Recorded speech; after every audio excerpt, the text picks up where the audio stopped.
കൃഷ്ണ, സുദാമ, കാട്ടിൽ പോയി കുറച്ച് വിറക് ശേഖരിച്ചു കൊണ്ടുവരൂ. ശരി ഗുരുവേ, ഞങ്ങൾ ഉടനെ മടങ്ങിയെത്താം.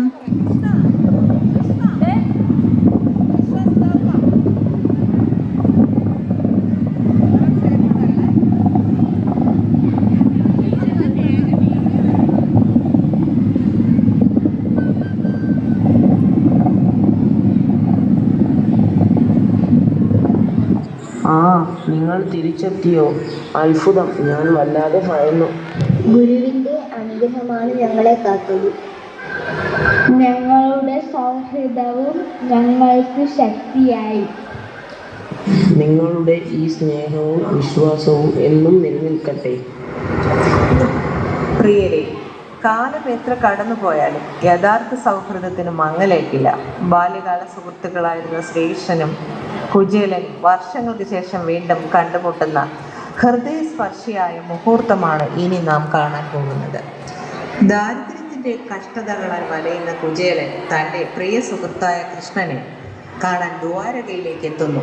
രാജാതിരാജനായ കൃഷ്ണൻ ദരിദ്രനായ സുഹൃത്തിനെ കണ്ട നിമിഷം രാജകീയ പ്രൗഢികളെല്ലാം മറന്ന് ഓടിച്ചെന്ന് ആലിംഗനം ചെയ്യുന്നു. വർഷങ്ങളുടെ വേർപാടിന് ശേഷമുള്ള ആ കണ്ടുമുട്ടൽ സ്നേഹത്തിൻ്റെയും ആത്മബന്ധത്തിൻ്റെയും അപൂർവ ദൃശ്യമായി മാറുന്നു. ഭാര്യ കൊടുത്തയച്ച ചെറിയൊരു പൊതിക്കെട്ടിൽ ഉണ്ടായിരുന്ന അവിൽ കുചേലൻ നാണത്തോടെ ഒളിപ്പിച്ചു വെച്ചെങ്കിലും അതിലെ സ്നേഹത്തിൻ്റെ വില മനസ്സിലാക്കിയ കൃഷ്ണൻ അതീവ സന്തോഷത്തോടെ അത് സ്വീകരിക്കുകയും ആസ്വദിക്കുകയും ചെയ്യുന്നു. സുഹൃത്തിൻ്റെ ഹൃദയത്തിൽ നിന്നുള്ള സ്നേഹ സമ്മാനത്തേക്കാൾ വലിയ സമ്പത്ത് മറ്റൊന്നുമില്ലെന്ന് കൃഷ്ണൻ ലോകത്തിന് കാണിച്ചു കൊടുക്കുന്നു.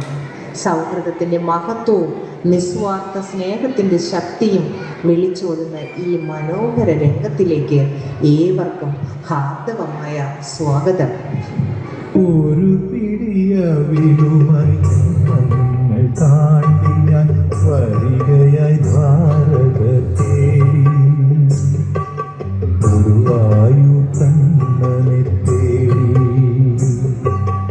ഒരു പിടിയവിലുമായി ജന്മങ്ങൾ താണ്ടി ഞാൻ വരികയായി ദ്വാരക തേടി,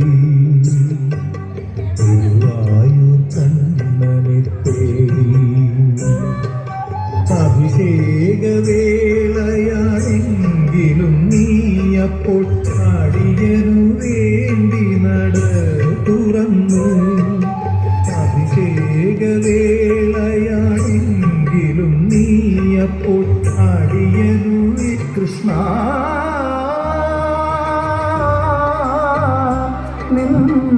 ദ്വാരകയെവിടെ? ദൂരം ഏറെ നടന്നു കുചേലൻ, ഏറെ നടന്നു കുചേലൻ. കൃഷ്ണ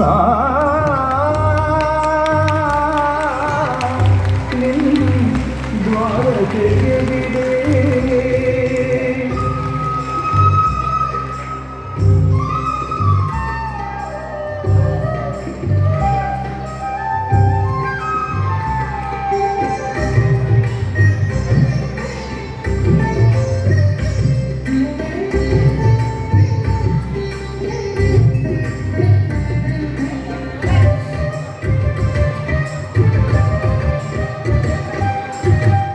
കാഴ്ച വയ്ക്കാനേ ആകിൽ പൊതിയും കാലം കാത്തു സൂക്ഷിക്കുമേ ഓർമ്മകൾ.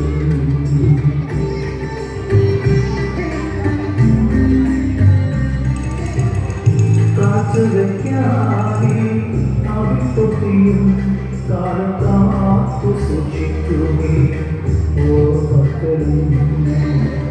കീറക്കുടയും വടിയുമായും പൂരം തേടി വരുന്നു കുചേലൻ.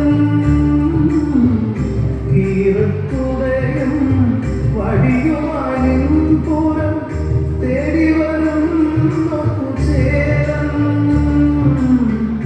ദൂരം ഏറെ നടന്നു കുചേലൻ, ഏറെ നടന്നു കുചേലൻ. കൃഷ്ണ നിൻ ദ്വാരകയെ